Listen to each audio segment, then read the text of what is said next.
انسان کو ضرورت محسوس ہو رہی ہے، پیشاب وشاب کی ضرورت محسوس ہو رہی ہے اور شدید ضرورت ہے، کہا اس حالت میں نماز میں جمنا منع ہے۔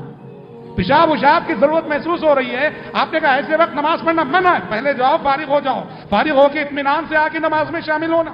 اس لیے کہا لا صلاۃ بحضرۃ الطعام ولا وهو يدافعه الاخبثان۔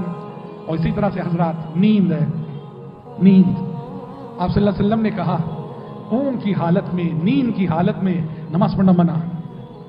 آپ نے کہا کہ اگر بہت زیادہ نیند کا غلبہ ہو، بہت زیادہ اونگ طاری ہو، اس حالت میں نماز مت پڑھو، پہلے جاؤ تھوڑی دیر آرام کر لو، سو جاؤ اور اس کے بعد نماز پڑھو۔ کہا کیوں؟ اگر نیند کی حالت میں نماز پڑھو گے، اونگ کی حالت میں نماز پڑھو گے تو تمہیں کچھ شعور نہیں ہوگا، احساس نہیں ہوگا کہ تمہاری زبان سے کیا الفاظ نکل رہے ہیں، کیا بول رہے ہو۔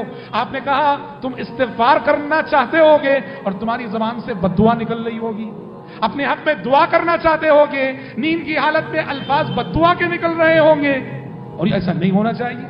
آپ سورۃ الناس پڑھ رہے ہیں نیند کی حالت میں، من الجنۃ والناس کے بجائے جیم کو آپ نے فتحہ دے دیا، من الجنۃ والناس پڑھ لیے، کیا معنی ہو گئے؟ جنت نہیں چاہیے، اللہ جنت سے پناہ مانگتا ہوں میں، اگر نیند کی حالت میں آپ نے ایسے پڑھ لیا۔